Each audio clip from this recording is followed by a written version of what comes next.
ಮಂಡ್ಯ ಜಿಲ್ಲಾ ಕೇಂದ್ರದಲ್ಲಿ trauma centre ಹಾಗೂ ಸೂಪರ್ ಸ್ಪೆಷಾಲಿಟಿ ಆಸ್ಪತ್ರೆ ನಿರ್ಮಾಣಕ್ಕೆ 2 ಎಕರೆ ಜಾಗ ಕೇಳಿ ಮಂಡ್ಯ ಸಂಸದ ಹಾಗೂ ಕೇಂದ್ರ ಸಚಿವ ಎಚ್.ಡಿ. ಕುಮಾರಸ್ವಾಮಿಯವರು ಜಿಲ್ಲಾಧಿಕಾರಿಗೆ ಪತ್ರ ಬರೆದಿರುವ ಹಿನ್ನೆಲೆಯಲ್ಲಿ ಜಾಗ ನೀಡಲು ತಾವು ಸಿದ್ಧ ಎಂದು ಮಂಡ್ಯ ಶಾಸಕ ರವಿಕುಮಾರ್ ಗಣಿಗ ತಿಳಿಸಿದ್ದಾರೆ. ಮಂಡ್ಯ ನಗರದ ಬಂದಿಗೌಡ ಬಡಾವಣೆಯ ತಮ್ಮ ನಿವಾಸದಲ್ಲಿ ಶುಕ್ರವಾರ ಸುದ್ದಿಗೋಷ್ಠಿ ನಡೆಸಿ ಮಾತನಾಡಿದ ಅವರು, ಮಂಡ್ಯ ವೈದ್ಯಕೀಯ ವಿಜ್ಞಾನ ಸಂಸ್ಥೆ ಆವರಣದಲ್ಲೇ ಟ್ರಾಮಾ ಸೆಂಟರ್ ಸೂಪರ್ ಸ್ಪೆಷಾಲಿಟಿ ಆಸ್ಪತ್ರೆ ನಿರ್ಮಿಸಬೇಕೆಂಬುದು ಜನರ ಬಯಕೆಯಾಗಿದೆ. ಅದಕ್ಕೆ ರಾಜ್ಯ ಸರ್ಕಾರ ಸೂಕ್ತ ಜಾಗ ನೀಡಬೇಕು. ತುರ್ತಾಗಿ ಪ್ರಸ್ತಾವನೆಯೊಂದನ್ನು ಕಳುಹಿಸಿಕೊಡುವಂತೆ ರಾಜ್ಯ ಸರ್ಕಾರಕ್ಕೆ ಕೇಂದ್ರ ಸಚಿವ ಎಚ್.ಡಿ. ಕುಮಾರಸ್ವಾಮಿ ಪತ್ರ ಬರೆದಿದ್ದಾರೆ. ಅವರ ಆಸೆಯಂತೆ ಮಂಡ್ಯ ಜಿಲ್ಲಾ ಆರೋಗ್ಯ ಅಧಿಕಾರಿ ಕಚೇರಿ ಆವರಣದ 2 ಎಕರೆ ಜಾಗ ನೀಡಲು ತಾವು ಸಿದ್ಧರಿದ್ದೇವೆ ಎಂದರು. ಇವತ್ತು ಏನಂತ ಹೇಳಿದ್ರೆ, ಕುಮಾರಸ್ವಾಮಿ ಅವರು, ನಮ್ಮ ಮಾನ್ಯ ಉಕ್ಕು ಮತ್ತು ಗಣಿ ಸಚಿವರು, ನಮ್ಮ ಸಂಸದರು ಒಂದು ಜಿಲ್ಲಾಧಿಕಾರಿಗಳಿಗೆ ಪತ್ರ ಬರೆದು ಟ್ರಾಮ್ ಕೇರ್ ಸೆಂಟ್ರು ಮಾಡೋದಕ್ಕೆ ಜಾಗ ಕೊಡಿ ಅಂತ ಅವರು ಗೆದ್ದ 1.5 ವರ್ಷಗಳಾದ ನಂತರ ಕೇಳಿದ್ದಾರೆ. ಸ್ವಾಗತವನ್ನು ಮಾಡ್ತೀವಿ. ಇದು ಕಳೆದ ಸುಮಲತಾ ಅವರು MP ಆಗಿದ್ದಾಗಲೇ ಬಂದಂತಹ ಒಂದು ಕಾರ್ಯಕ್ರಮ. ಅದನ್ನು ನಮ್ಮ ಮಂಡ್ಯ ನಗರದಲ್ಲಿ ಮಾಡಬೇಕು, ಆಸ್ಪತ್ರೆ ಅಕ್ಕಪಕ್ಕದಲ್ಲೇ ಮಾಡಬೇಕು ಅಂತ ಆಯಿತು. ನಾವು ಜಾಗ ಕೊಡೋಕ್ಕೆ ರೆಡಿ ಇದ್ದೀವಿ ಅಂತ ಹೇಳಿದ್ವಿ. ಆದರೆ ಕೇಂದ್ರ ಸರ್ಕಾರ ಕುಂಡ್ತಾ ತೇವಳ್ತಾ ಹೋದ ಬಾರಿ ನಮಗೆ ಟ್ರಾಮಾ ಕೇರ್ ಸೆಂಟರ್ ಕೊಡಲು ಒಪ್ಪಲಿಲ್ಲ. ಅವರು 108 ಸಬೂಬುಗಳನ್ನು ಹೇಳ್ತಾಯಿದ್ರು. ಬಟ್ ಈಗ ನಮ್ಮ ಪ್ರಭಾವಿ ಕೇಂದ್ರ ಸಚಿವರು ತೊಗೊಂಡು ಬರ್ತಾಯಿದ್ದೀವಿ, ಆಗಿರೋದನ್ನು ಈಗ ಇಂಪ್ಲಿಮೆಂಟ್ ಮಾಡ್ತೀವಿ, ಜಾಗ ಕೊಡಿ ಅಂತ ಕೇಳಿದ್ದಾರೆ. ಈ ಮಧ್ಯೆ ಕಳೆದ ನಮ್ಮ KDP ಮೀಟಿಂಗ್ನಲ್ಲಿ ನಮ್ಮ ಉಸ್ತುವಾರಿ ಸಚಿವರಾದ ಚಲುವರಾಯಸ್ವಾಮಿಯವರು ನಮ್ಮೆಲ್ಲ ಶಾಸಕರನ್ನು ಟ್ರಾಮಾ ಕೇರ್ ಸೆಂಟ್ರ್ ಮಾಡೋದಕ್ಕೆ ಎಲ್ಲಿ ಮಾಡೋದು ಅಂತ ಚರ್ಚೆ ಆದಾಗ, ನಮ್ಮ ಸ್ನೇಹಿತರಾದಂಥ ಮದ್ದೂರು ಉದಯರವರು ಎಲ್ಲ ಮಂಡ್ಯ ಸಿಟಿಗೆ ಮಾಡ್ಕೋತೀರಿ, ಅಧಿಕಾರ ವಿಕೇಂದ್ರೀಕರಣ ಆಗಲಿ, ನಮ್ಮ ಮದ್ದೂರಿಗೆ ಟ್ರಾಮಾ ಕೇರ್ ಸೆಂಟ್ರ್ ಕೊಡಿ, ನನ್ನ ಜಾಗ ಇದೆ ಕೊಡ್ತೀವಿ ಅಂತ ಅವರು ಪ್ರಸ್ತಾವನೆಯನ್ನು ಹೇಳಿದರು. ಅದಕ್ಕೆ ಉಸ್ತುವಾರಿ ಸಚಿವರು ಕೂಡ ಆಯಿತು, ಟ್ರಾಮಾ ಕೇರ್ ಸೆಂಟ್ರ್ ಹೈವೇಗ ಎಲ್ಲ 2 ಹತ್ರ ಇದೆ, ಆಯಿತು, ಎಲ್ಲ ಮಂಡ್ಯ ಸಿಟಿಗೆ ಬೇಡ, ಮದ್ದೂರಿಗೆ ಕೊಡೋಣ ಅಂತ ಅವರು ಕೂಡ ಒಪ್ಪಿಗೆಯನ್ನು ಸೂಚಿಸಿದರು. ಈಗ ಮತ್ತೆ MP ಅವ್ರು ಕೇಳಿರೋದ್ರಿಂದ ಅವರು ಮತ್ತೆ ಮದ್ದೂರಲ್ಲಿ ಮಾಡೋದು ಬೇಡ, ಮಂಡ್ಯದಲ್ಲೇ ಮಾಡಬೇಕು ಅಂತ ಏನಾದರೂ ಮುಂದಕ್ಕೆ ಕೇಳಿಬಿಟ್ರೆ ನಾನು ಜಾಗ ಕೊಡೋಕ್ಕೆ ರೆಡಿ ಇದ್ದೀನಿ. ಅವ್ರಿಗೂ ಲೆಟ್ರ್ ಬರ್ತಿದ್ದೀನಿ. ಈಗ ತಮಿಳ್ ಕಾಲೋನಿ ಇರೋಂಥ ಜಾಗದಲ್ಲಿ ಕೊಡಬೇಕು ಅಂತಿತ್ತು, ಆದರೆ ನ್ಯಾಯಾಲಯದಲ್ಲಿದೆ. ನ್ಯಾಯಾಲಯದಲ್ಲಿ ಅದು ಯಾವಾಗ ಮುಗೀತದೆ ಅಂತೇಳಿ ನ್ಯಾಯಾಲಯನ ತೋರಿಸಿ ಎಸ್ಕೇಪ್ ಆಗೋಕ್ಕೆ ನಾವು ರೆಡಿ ಇಲ್ಲ. ನಾವು ಜಾಗ ಕೊಡೋಕ್ಕೆ ರೆಡಿ ಇದ್ದೀವಿ. ಆಸ್ಪತ್ರೆ ಎದುರುಗಡೆ DHO ಕಚೇರಿ ಇದೆ, ಅದು ಹಳೆ ಕಚೇರಿ, ಅದನ್ನು ಡೆಮಾಲಿಷನ್ ಮಾಡಿ ಅದು 2 ಎಕರೆ ಜಾಗ ಇದೆ. ಇವರು ಮಲ್ಟಿ ಸ್ಟೋರ್ ಬಿಲ್ಡಿಂಗ್ ಮಾಡಿದ್ರೆ ಮೇಲ್ಗಡೆ 1 ಫ್ಲೋರ್ DHO ಆಫೀಸ್ಗೆ ಜಾಗ ಕೊಡೋಣ. ಇಲ್ಲಾಂದರೆ JSO ಆಫೀಸ್ನ ಅದೇನು ಆಡಳಿತಾತ್ಮಕ ಕಚೇರಿಯನ್ನು ಅಲ್ಲೇ ಇರಬೇಕು ಅಂತ ಏನಿಲ್ಲ, ಬೇರೆ ಕಡೆ ನಾವು ಜಾಗ ಕೊಡೋಕ್ಕೆ ಶಿಫ್ಟ್ ಮಾಡೋಣ. ಇಲ್ಲ ಅಂದರೆ ಅಲ್ಲೇ ಬಹುಮಾಡಿ ಕಟ್ಟಡ ಕೊಟ್ಟು ಮಾಡೋದಕ್ಕೆ ರೆಡಿ ಇದ್ದೀವಿ. ಈಗ ನಾನು ಉಸ್ತುವಾರಿ ಇದು ನಮ್ಮ ಮಾನ್ಯ ಕೇಂದ್ರ ಮಂತ್ರಿಗಳಿಗೂ ಅಧಿಕೃತ ಕಾಗದ ಬರಿತಾ ಇದ್ದೀನಿ, ನಮ್ಮ ಉಸ್ತುವಾರಿ ಸಚಿವರಿಗೂ ಬರೆದಿದ್ದೀನಿ, ಮತ್ತು DC ಅವ್ರಿಗೂ ಜಾಗ ಕೊಡ್ತೀವಿ ಅಂತೇಳಿ ನೀವು ಪ್ರಸ್ತಾವನೆಯನ್ನು ಕೊಡಿ ಅಂತ ಮಾಡಿದ್ದೀವಿ. ಧನ್ಯವಾದಗಳು. ಕುಮಾರಸ್ವಾಮಿಯವರು ಇಷ್ಟು ಜಾಗ ಕೇಳಿದ್ದಾರೆ, ನಾವು ಜಾಗ ಕೊಡೋಕ್ಕೆ ರೆಡಿ ಇದ್ದೀವಿ. ಕೂಡಲೇ ಟ್ರಾಮಾ ಕೇರ್ ಸೆಂಟ್ರನ್ನ ಸ್ಥಾಪನೆ ಮಾಡಲಿ. ಅಧ್ಯಕ್ಷತೆಯಲ್ಲಿ ನಡೆದ ಕಾರ್ಯಕ್ರಮದಲ್ಲೇ ನಾನು ಬಸರಾಳ್ನಲ್ಲಿ ಮತ್ತು ಉಮ್ಡಳ್ಳಿಯಲ್ಲಿ ಜಾಗ ಕೊಡೋಕ್ಕೆ ರೆಡಿ ಇದ್ದೀನಿ ಅಂತ ಹೇಳಿದೆ. ಜಾಗನ ಐಡೆಂಟಿಫೈ ಮಾಡಿದ್ದೀವಿ. ನಾನು ಗೆದ್ದಂಥ ಸಂದರ್ಭದಲ್ಲೇ ನಾನು ತಹಸೀಲ್ದಾರರೆಲ್ಲ ಹೋಗಿ ಆ ಜಾಗವನ್ನು ನೋಡಿ ಬಂದಿದ್ದೀನಿ. ಹೊಸ ಶುಗರ್ ಫ್ಯಾಕ್ಟ್ರಿ ಮಾಡಬೇಕು ಅಂತೇಳಿ ಉಮ್ಡಳ್ಳಿ ಹತ್ರನೂ ನಾನು ತಹಸೀಲ್ದಾರು DC ಎಲ್ಲರೂ ಹೋಗಿ ಆ ಜಾಗ ನೋಡಿ ಬಂದಿದ್ದೀವಿ. ಹೇಳ್ದವನು ನಾನು ಮತ್ತೆ ಅದನ್ನು ಕೇಳಲೇ ಇಲ್ಲ. ಅವರೇ ಮಾರನೆಗೆ ಪ್ರೆಸ್ ಮೀಟಲ್ಲಿ ಹೇಳಿದ್ರು, ಯಾವುದೋ ಅರಣ್ಯ, ನಮ್ಮ ಶಾಸಕರು ಹೇಳ್ತಾರೆ ಯಾವುದೋ ಅರಣ್ಯ ರೀ, ನಿಮ್ಗೇನು ಗೊತ್ತು, ನಮ್ಮನ್ನು ಕೇಳಬೇಕಲ್ಲ. ಈಗ ಅವ್ರು ಬಿಡಿ, ಅವರು ದೊಡ್ಡವರು, ಅವ್ರ PAಗಳ ಹತ್ರ ಫೋನ್ ಮಾಡ್ತೀನಿ, ನೀವು ಜಾಗ ಕೊಡ್ತೀನಿ ಅಂದ್ರಲ್ಲ, ಎಲ್ಲಿ ಕೊಡ್ತೀನಿ ಅಂದರೆ ನಾನು ಸ್ಕೆಚ್ಚು ಪ್ಲ್ಯಾನು ಅದ್ರ ಪ್ರಕಾರ ನಾವು ಇಂಥ ಕಡೆ ಜಾಗ ಇದೆ, ಯಾವ ಕಾರ್ಖಾನೆ ತತ್ತೀರಾ ಅಂತ ನಾವು ಕೇಳ್ತಿದ್ವಿ. ಸುಮ್ಮನೆ ನೀವು ಅಲ್ಲಿ ಕೇಳೋದು, ತಿರುಗಿ ಪ್ರೆಸ್ಗೆ ಹೋಗೋದು. ಅರಣ್ಯ ಅಂತ ಯಾರು ಹೇಳಿದವರು? ಬಸರಾಳನ್ನ ಬಾಳೆನಹಳ್ಳಿ ಸರ್ವೆ ನಂಬರಲ್ಲಿ ಅರಣ್ಯ ಅಂತ ಯಾರು ಹೇಳಿದವರು? ನೀವು ಇಂಥ ಫ್ಯಾಕ್ಟ್ರಿ ತರ್ತೀನಿ ಅಂತ ಹೇಳಿದ್ರೆ ಇನ್ಫೋಸಿಸ್ ತರ್ತೀವಿ, ವಿಪ್ರೋ ತರ್ತೀವಿ, ಇಲ್ಲ ಇದ್ಯಾವುದೋ ಗಣಿ ತರ್ತೀವಿ, ಇನ್ನೊಂದು ಯಾವುದೋ ಬಸ್ ತಯಾರು ಮಾಡೋದು ತರ್ತೀವಿ, ಇಲ್ಲ ಕಬ್ಬಣ ತರ್ತೀವಿ, ಮಿಷಿನ್ ತಯಾರು ಮಾಡ್ತೀವಿ ಅಂದರೆ ಅವ್ರಿಗೆ ಎಷ್ಟು ರಿಕ್ವೈರ್ಮೆಂಟ್ ಇದೆ ಅಷ್ಟನ್ನು ಅಕ್ವಿಜೇಷನ್ ಮಾಡಿಕೊಡ್ತೀವಿ. ಅಲ್ಲೆಲ್ಲ ಬರಗಾಲ ಇದೆ, ನಮ್ಮ ಸರ್ಕಾರಿ ಜಾಗ 100 ಎಕರೆ ಇದೆ, ಇನ್ನು 500 ಎಕರೆವರೆಗೂ ಅಕ್ವಿಜೇಷನ್ ಮಾಡ್ಬೋದು, ಅಕ್ವಿಜೇಷನ್ ಮಾಡಿಕೊಡ್ತೀವಿ. ನೀವು ಇಂಥ ಫ್ಯಾಕ್ಟ್ರಿ ತರ್ತೀವಿ ಅಂತ ಅಪ್ಲಿಕೇಶನ್ ಹಾಕಬೇಕಲ್ಲ. ನಾವು ಇಂಥ ಫ್ಯಾಕ್ಟ್ರಿ ಕರ್ನಾಟಕದ ಬಸರಾಳ್ನಲ್ಲಿ, ಕರ್ನಾಟಕದ ಮಂಡ್ಯದ ಹೊರವಲಯದಲ್ಲಿ ಸ್ಥಾಪನೆ ಮಾಡೋಕ್ಕೆ ರೆಡಿ ಇದ್ದೀವಿ. ಈಗ ಸಿಂಗಲ್ ವಿಂಡೋದ ಅಂತ ತೆಗಿತಾರೆ ಸರ್ಕಾರ. ಆ ಸಿಂಗಲ್ ವಿಂಡೋದಲ್ಲಿ ಯಾರಿಗೆ ಕಾರ್ಖಾನೆ ನಿರ್ಮಿಸೋಕ್ಕೆ ಆಸಕ್ತಿ ಇದೆ ಆ ಕಂಪನಿಯವರು, ಅವನು ಟ್ರಂಪರ್ ಆಗಿರ್ಬೋದು, ಕಟ್ಟ ಕಡೆಯ ಎಕ್ಸಿಡ್ ಬ್ಯಾಟ್ರಿ ಓನರ್ ಆಗಿರ್ಬೋದು, ಅಪ್ಲಿಕೇಶನ್ ಹಾಕ್ತಾರೆ.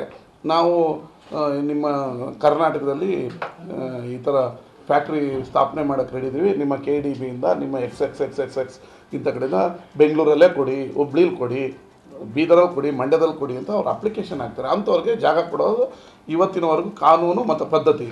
ಇಲ್ಲ ಅಂದರೆ ನಮ್ಮವರೇ ರೋಡ್ ಶೋಗಳು ಮಾಡ್ತಾರೆ. ಮೊನ್ನೆ ನಮ್ಮ ಕೈಗಾರಿಕಾ ಸಚಿವರು ಫ್ರಾನ್ಸಲ್ಲಿ ಮಾಡಿದ್ರು, ಇವ್ರು ಇದರಲ್ಲಿ ಜಪಾನಲ್ಲಿ ಮಾಡಿದ್ರು. ನಮ್ಮಲ್ಲಿ ಜಾಗ ಕೊಡೋಕ್ಕೆ ರೆಡಿ ಇದ್ದೀವಿ, ಬನ್ನಿ ಫ್ಯಾಕ್ಟ್ರಿ ಸ್ಥಾಪನೆ ಮಾಡಿ. ಆ ಥರದ್ದು ಏನಾದರೂ ಒಂದು ಆಗಬೇಕಲ್ಲ. ಇವತ್ತು ಕುಮಾರಣ್ಣನ ಹತ್ರ ಸೂಪರ್ ಪವರ್ ಶಕ್ತಿ ಇದೆ. ಕುಮಾರಣ್ಣ ಇವತ್ತು ದೇಶದ ಬೃಹತ್ ಮತ್ತು ಒಕ್ಕು ಕೈಗಾರಿಕಾ ಸಚಿವರು. ಅವರು ಚಿಟಿಕೆ ಹೊಡೆದ್ರೆ ಕಂಪನಿಗಳು ಬರೋಕ್ಕೆ ರೆಡಿ ಇವೆ. ಅವರಿಂದ ನಮ್ಮ ಒಂದಷ್ಟು ಕೈಗಾರಿಕೆಗಳು ಸ್ಥಾಪನೆ ಆಗ್ತವೆ. ಅದಕ್ಕೆ ನಾನು ಇದು ಚಾಲೆಂಜ್ ಅಲ್ಲ, ಇಲ್ಲ ನಾವೇನು ಅವ್ರಿಗೆ ವ್ಯಂಗ್ಯವಾಗಿ ಮಾತಾಡ್ತಿಲ್ಲ. ಮಂಡ್ಯದ ಯುವಕರ ಉದ್ಯೋಗದ ಕಾಳಜಿಯಿಂದ ಮನಸ್ಪೂರ್ವಕವಾಗಿ ಹೇಳ್ತಾ ಇದ್ದೀನಿ. 100 ಎಕರೆ ನಾನು ಕೊಡೋಕ್ಕೆ ಜಾಗ ಇದ್ದೀನಿ. ನಿಮಗೆ ಯಾವ ಅಧಿಕಾರಿ, ನಿಮ್ಮ ಕಾರ್ಯಕರ್ತ ಇಲ್ಲ ಯಾರು ನಿಮಗೆ ಅದು ಅರಣ್ಯ ಗಿರಣ್ಯ ಅಂತ ನಮ್ಮ ಸ್ಲೈಡ್ ಮಾಡಿರ್ಬೋದು. ಗೋಷ್ಠಿಯಲ್ಲಿ ಮುಡಾ ಅಧ್ಯಕ್ಷ BP ಪ್ರಕಾಶ್, ತಾಲೂಕು ಪಂಚಾಯಿತಿ ಮಾಜಿ ಅಧ್ಯಕ್ಷ ತ್ಯಾಗರಾಜು ಉಪಸ್ಥಿತರಿದ್ದರು. ನಾಡಿನ ನೆಲ, ಜಲ ಹಾಗೂ ಕೃಷಿಕರ ದನಿಯಾಗಿ ಕಾರ್ಯನಿರ್ವಹಿಸುತ್ತಿದ್ದ ದಿ KS ಪುಟ್ಟಣ್ಣಯ್ಯನವರ 77ನೇ ಜನ್ಮದಿನದಂಗವಾಗಿ ಹೊಂಬಾಳೆ ನಾಟಕೋತ್ಸವ ಆಯೋಜಿಸಿ ರಂಗನಮನ ಸಲ್ಲಿಸಲಾಗುವುದೆಂದು ಶಾಸಕ ದರ್ಶನ್ ಪುಟ್ಟಣ್ಣಯ್ಯ ತಿಳಿಸಿದರು. ಮಂಡ್ಯ ಸುದ್ದಿಗೋಷ್ಠಿಯಲ್ಲಿ ಮಾತನಾಡಿದ ಅವರು, ಪಾಂಡವಪುರ ತಾಲೂಕಿನ ನರಹಳ್ಳಿ ಗ್ರಾಮದ ಹಸಿರು ಭೂಮಿ ಟ್ರಸ್ಟ್ ಹಾಗೂ ಮೇಲುಕೋಟೆಯ ದೃಶ್ಯ ಟ್ರಸ್ಟ್ ಸಂಯುಕ್ತ ಆಶ್ರಯದಲ್ಲಿ ಅನ್ನ ನೀಡುವ ಶ್ರಮಿಕ ಸಂಸ್ಕೃತಿಯ ಪ್ರತೀಕವಾಗಿರುವ ಅನ್ನದಾತರಿಗೆ ಕೃತಜ್ಞತೆ ಸಲ್ಲಿಸುವ ನಿಮಿತ್ತವಾಗಿ ವಿಶ್ವ ರೈತ ದಿನಾಚರಣೆ ಹಾಗೂ ರೈತ ನಾಯಕ KS ಪುಟ್ಟಣ್ಣಯ್ಯ ಸಂಸ್ಮರಣೆಯ ಅಂಗವಾಗಿ ಡಿಸೆಂಬರ್ 21ರಿಂದ 3 ದಿನಗಳ ಕಾಲ ನಾಟಕೋತ್ಸವವು ನಡೆಯಲಿದೆ ಎಂದು ವಿವರಿಸಿದರು. KS ಪುಟ್ಟಣ್ಣಯ್ಯ ಅವರು ಸವೋರ್ದಯ ಕರ್ನಾಟಕ ಪಕ್ಷದ ಮುಖಂಡರು, ಶಾಸಕರು, ಹೋರಾಟಗಾರರಲ್ಲದೆ ಉತ್ತಮ ಕ್ರೀಡಾಪಟು ಮತ್ತು ರಂಗಭೂಮಿಯ ಹವ್ಯಾಸಿ ಕಲಾವಿದರಾಗಿ ಜನಮಾನಸದಲ್ಲಿ ನೆಲೆಸಿದ್ದಾರೆ. ತಮ್ಮ ಅದೆಷ್ಟೋ ಸಾಮಾಜಿಕ ಕಾರ್ಯಗಳ ಒತ್ತಡದ ನಡುವೆಯೂ ಬಿಡುವು ಮಾಡಿಕೊಂಡು ಪೌರಾಣಿಕ ನಾಟಕಗಳಲ್ಲಿ ಅಭಿನಯಿಸಿ ತಮ್ಮ ಕಲಾ ಪ್ರತಿಭೆಯನ್ನು ಮೆರೆದಿದ್ದಾರೆ. ಜೊತೆಗೆ ಹಳ್ಳಿಗಳಲ್ಲಿ ಪೌರಾಣಿಕ ಮತ್ತು ಸಾಮಾಜಿಕ ನಾಟಕಗಳನ್ನು ರೈತಾಪಿ ವರ್ಗದ ಹವ್ಯಾಸಿ ಕಲಾವಿದರು ಅಭಿನಯಿಸಲು ಪೋಷಕರಾಗಿ, ಪ್ರೋತ್ಸಾಹಕರಾಗಿ ಬೆನ್ನೆಲುಬಾಗಿದ್ದವರು ಎಂದು ತಿಳಿಸಿದರು. ಒಟ್ಟಿಗೆ ಸೇರಿಕೊಂಡು ಹೊಂಬಾಳೆ ನಾಟಕೋತ್ಸವ ಅಂತ ಡಿಸೆಂಬರ್ 21, 22, 23ನೇ ತಾರೀಕು ಮೇಲ್ಕೋಟೆಯಲ್ಲಿ ಈ ಕಾರ್ಯಕ್ರಮನ ಹಮ್ಮಿಕೊಂಡಿದ್ದಾರೆ. 3 ದಿನವೂ ನಾಟಕಗಳನ್ನು ಆಯೋಜನೆ ಮಾಡಿದ್ದಾರೆ. ರಂಗನಮನ ಅಂತ ಏನು ತಂದೆಯವರಂತ ಪೂಜ್ಯ KS ಪುಟ್ಟಣ್ಣಯ್ಯವರಿಗೆ ನಾಟಕ ಅಂದರೆ ತುಂಬ ಇಷ್ಟ ಇತ್ತು. ಅದೇ ರೀತಿ ಈ ಎರಡೂ ಟ್ರಸ್ಟ್ ಅವರು ಸೇರಿಸಿ ಈ ಒಂದು ಕಾರ್ಯಕ್ರಮನ ಆಯೋಜನೆ ಮಾಡಿದ್ದಾರೆ. ಮೊದಲನೇ ದಿನ ನನ್ನ ತೇಜಸ್ವಿ ಅನ್ನೋ ಒಂದು ನಾಟಕ, 2ನೇ ದಿನ ಕೂಡಲ್ಲ ಅಂದರೆ ಕೂಡಲ್ಲ, ಕೊಡಲ್ಲ ಅಂದರೆ ಕೊಡಲ್ಲ, ಆಮೇಲೆ ಒಡಲಾಳ, ಈ 3 ನಾಟಕಗಳನ್ನು ಆಯೋಜನೆ ಮಾಡಿದ್ದಾರೆ. ನರಳ್ಳಿ ಜ್ಞಾನೇಶ್ ಅವರು, ಹಸಿರು ಭೂಮಿ ಟ್ರಸ್ಟ್ ಅವರು ಮತ್ತು ದೃಶ್ಯ ಟ್ರಸ್ಟ್ ವತಿಯಿಂದ ಇಲ್ಲಿಗೆ ಹಲವಾರು ಜನರು ಗೆಸ್ಟ್ಗಳು ಬರ್ತಿದ್ದಾರೆ. TN ಸೀತಾರಾಮ್ ಅವರು ಮತ್ತು ನಾಗ್ತಿಹಳ್ಳಿ ಚಂದ್ರಶೇಖರ್ ಅವರು, ಪ್ರೊಫೆಸರ್ ಕೃಷ್ಣೇಗೌಡರು, ಈ ಥರ ಹಲವಾರು ಗಣ್ಯ ವ್ಯಕ್ತಿಗಳು ಬಂದು ನಮ್ಮ ಏನು ಈ ಕಾರ್ಯಕ್ರಮದಲ್ಲಿ ಭಾಗಿಯಾಗೋಕ್ಕೆ ಒಪ್ಕೊಂಡಿದ್ದಾರೆ. ದಯವಿಟ್ಟು ನಿಮ್ಮ ಮೂಲಕ ನಾನು ಎಲ್ಲರಿಗೂ ಕೇಳ್ಕೊಳ್ಳೋದೇನೆಂದರೆ, ಈ ಒಂದು ಏನು 3 ನಾಟಕಗಳು ನಾಟಕೋತ್ಸವ ಏನು ಆಯೋಜನೆ ಮಾಡಿದ್ದಾರೆ, ಇದಕ್ಕೆ ಎಲ್ಲರೂ ದಯವಿಟ್ಟು ಭಾಗಿಯಾಗಬೇಕು ಅಂತ ನಿಮ್ಮ ಮೂಲಕ ನಾನು ಕೇಳ್ಕೊಳ್ಳೋಕ್ಕೆ ಇಷ್ಟಪಡ್ತೀನಿ. ವಿವರವಾಗಿ ಜ್ಞಾನೇಶ್ ಅವರು ಏನಾದರೂ ಹೇಳಿದ್ರೆ ಹೇಳ್ತಾರೆ. 2ನೇದು ತಂದೆಯವರ ಹುಟ್ಟುಹಬ್ಬದ ದಿನ ಮತ್ತು ರಾಜ್ಯ ಏನು ಇದ್ರದ್ದು ವಿಶ್ವ ರೈತರ ದಿನಾಚರಣೆಯಿಂದ ದಿನದಂದು 23ನೇ ತಾರೀಕು ಒಂದು ಉದ್ಯೋಗ ಮೇಳನೂ ಆಯೋಜನೆ ಮಾಡಿದ್ದೀವಿ. ಪಾಂಡವಪುರ ತಾಲೂಕಲ್ಲಿ TFSMS ಸಭಾಂಗಣದಲ್ಲಿ 23ನೇ ತಾರೀಕು. ಅವತ್ತು ಸುಮಾರು 45 ಸಂಸ್ಥೆಗಳು, ಎಲ್ಲ ಪ್ರೈವೇಟ್ ಸಂಸ್ಥೆಗಳು ಬರ್ತಾ ಇದ್ದಾರೆ. ಸುಮಾರು ಅವರು ಹೇಳಿರೋ ಪ್ರಕಾರ 500ಕ್ಕಿಂತ ಹೆಚ್ಚು ಜನರು ಎಲ್ಲ ITI ಮಾಡಿರೋಂಥವ್ರು, ಡಿಪ್ಲೊಮಾ ಮಾಡಿರೋಂಥವ್ರು, ಡಿಗ್ರಿ ಮಾಡಿರೋಂಥವ್ರು, ಅದ್ರ ಜೊತೆಗೆ BSc BA BCom ಡಿಗ್ರಿಗಳು, ಅದ್ರ ಜೊತೆಗೆ ಇಂಜಿನಿಯರಿಂಗ್ ಮಾಡಿರೋಂಥವ್ರು, ಇವೆಲ್ಲ MBA ಮಾಡಿರೋಂಥವ್ರು, ಇವ್ರಿಗೆಲ್ಲರಿಗೂ ಅವಕಾಶಗಳಿದೆ ಅಂತ ಈ ಒಂದು ಕಾರ್ಯಕ್ರಮನ ರೂಪಿಸಿದ್ದೀವಿ. ನಿಮಗೆ ಗೊತ್ತಿರೋಂಥದ್ದು ನಿರುದ್ಯೋಗ ಸಮಸ್ಯೆ ಇದೆ, ಅದನ್ನು ಓಡಾಡ್ಸೋಕ್ಕೆ ಎಲ್ಲ ಥರ ಪ್ರಯತ್ನಗಳನ್ನು ಮಾಡ್ತಾಯಿದ್ದೀವಿ. ಇದ್ರ ಜೊತೆಗೆ ಇಲ್ಲೇ 1-2 ಸಂಸ್ಥೆಗಳು ಪಾಂಡವಪುರದಲ್ಲೇ ಆಫೀಸ್ನ ಸೆಟಪ್ ಮಾಡೋಕ್ಕೆ ರೆಡಿ ಮಾಡ್ಕೊಂಡಿದ್ದಾರೆ. 2 ಸಂಸ್ಥೆಗಳು ಈಗಾಗಲೇ ಏನು ಟೆಕ್ ಓರಿಯೆಂಟೆಡ್ ಕೆಲಸಗಳನ್ನು ಪಾಂಡವಪುರದಲ್ಲೇ ಶುರು ಮಾಡಿದ್ದಾರೆ. ಸೊ ಅವತ್ತು ಅಲ್ಲಿ ರಿಕ್ರೂಟ್ಮೆಂಟು ಅಲ್ಲೇ ಆಗುತ್ತೆ. ಈಗಾಗಲೇ 1 ರೌಂಡ್ ರಿಕ್ರೂಟ್ಮೆಂಟ್ ಮಾಡಿದ್ದಾರೆ ಒಂದು ಸಂಸ್ಥೆ ಇಲ್ಲಿ. ಸೊ ಅದೇ ಒಟ್ಟು ಸುಮಾರು ಈಗೊಂದು ಉದ್ಯೋಗ ಮೇಳ ಒಂದೇ ಒಂದು ಸಂಸ್ಥೆ ಬಂದು ಕರೆಸಿ ಮಾಡಿದ್ವಿ. ಅದರಲ್ಲಿ ಸುಮಾರು 51-52 ಜನ ಸೆಲೆಕ್ಟ್ ಆಗಿ ಹೋಗಿದ್ರು. ಸುಮಾರು 170 ಜನ ಬಂದಿದ್ದರು. ಅದರಲ್ಲಿ ಅಷ್ಟು ಜನ ಸೆಲೆಕ್ಟ್ ಮಾಡಿ ಕಳಿಸಿದ್ವಿ. ಅದ್ರ ಜೊತೆ ಅವರು ಬರ್ತಿದ್ದಾರೆ. ಅದ್ರ ಜೊತೆಗೆ ಇನ್ನು 500ಕ್ಕಿಂತ ಹೆಚ್ಚು ಜನರು ಸೆಲೆಕ್ಟ್ ಮಾಡ್ಕೊಳ್ಳೋಕ್ಕೆ ವಿವಿಧ ಸಂಸ್ಥೆಗಳು ಎಲ್ಲಿ ಬೆಂಗಳೂರು ಮೈಸೂರಿಂದ ಬರ್ತಿದ್ದಾರೆ. ಅದ್ರ ಜೊತೆ ಅದರಲ್ಲಿ 2 ಸಂಸ್ಥೆ ಪಾಂಡವಪುರದಲ್ಲೇ ಕೆಲಸನ ಸುಮಾರು 150-200 ಜನಕ್ಕೆ ಕೆಲಸನ ಪಾಂಡವಪುರದಲ್ಲೇ ಕೊಡೋಕ್ಕೆ ಆಯೋಜನೆ ಮಾಡಿ. ಗೋಷ್ಠಿಯಲ್ಲಿ ನರಹಳ್ಳಿ ಜ್ಞಾನೇಶ್, ಶಿವಣ್ಣ, ಸೋಮಣ್ಣ, ಗಿರೀಶ್, ತಾಲೂಕು ಮಹಿಳಾ ರೈತ ಘಟಕದ ಅಧ್ಯಕ್ಷೆ ಕೊಕೀಲಾ ಉಪಸ್ಥಿತರಿದ್ದರು. ಕಾಂಗ್ರೆಸ್ ಜಿಲ್ಲಾಧ್ಯಕ್ಷ ಮೈಶುಗರ್ ಅಧ್ಯಕ್ಷರೂ ಆದ CD ಗಂಗಾಧರ್ ಅವರು ಇನ್ನೂ ಹೆಚ್ಚಿನ ರಾಜಕೀಯ ಅಧಿಕಾರವನ್ನು ಅನುಭವಿಸಿ ಸಾಮಾನ್ಯ ಜನರಿಗೆ ಸೌಲಭ್ಯ ಕಲ್ಪಿಸಿಕೊಡಲಿ ಎಂದು ಜಿಲ್ಲಾ ಪರಿಶಿಷ್ಟ ಜಾತಿ ಕಾಂಗ್ರೆಸ್ ಉಪಾಧ್ಯಕ್ಷ ಚಂದಗಾಲು ವಿಜಯಕುಮಾರ್ ಹೇಳಿದರು.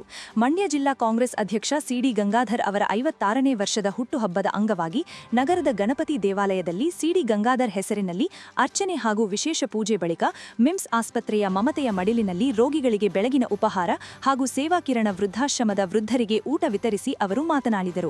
ನಿಮ್ಮೆಲ್ಲರ ನೆಚ್ಚಿನ ನಾಯಕರು, ಮಂಡ್ಯ ಜಿಲ್ಲಾ ಕಾಂಗ್ರೆಸ್ ಸಮಿತಿ ಅಧ್ಯಕ್ಷರು, ಮೈಸೂರು ಸಕ್ಕರೆ ಕಂಪನಿ ಅಧ್ಯಕ್ಷರಾದ CD ಗಂಗಾಧರ್ ಅವರ ಹುಟ್ಟುಹಬ್ಬವನ್ನು ಇಂದು ಕಾಂಗ್ರೆಸ್ ಮುಖಂಡರ ಸಮ್ಮುಖದಲ್ಲಿ ಆಚರಿಸ್ತಾ ಇದ್ದೇವೆ.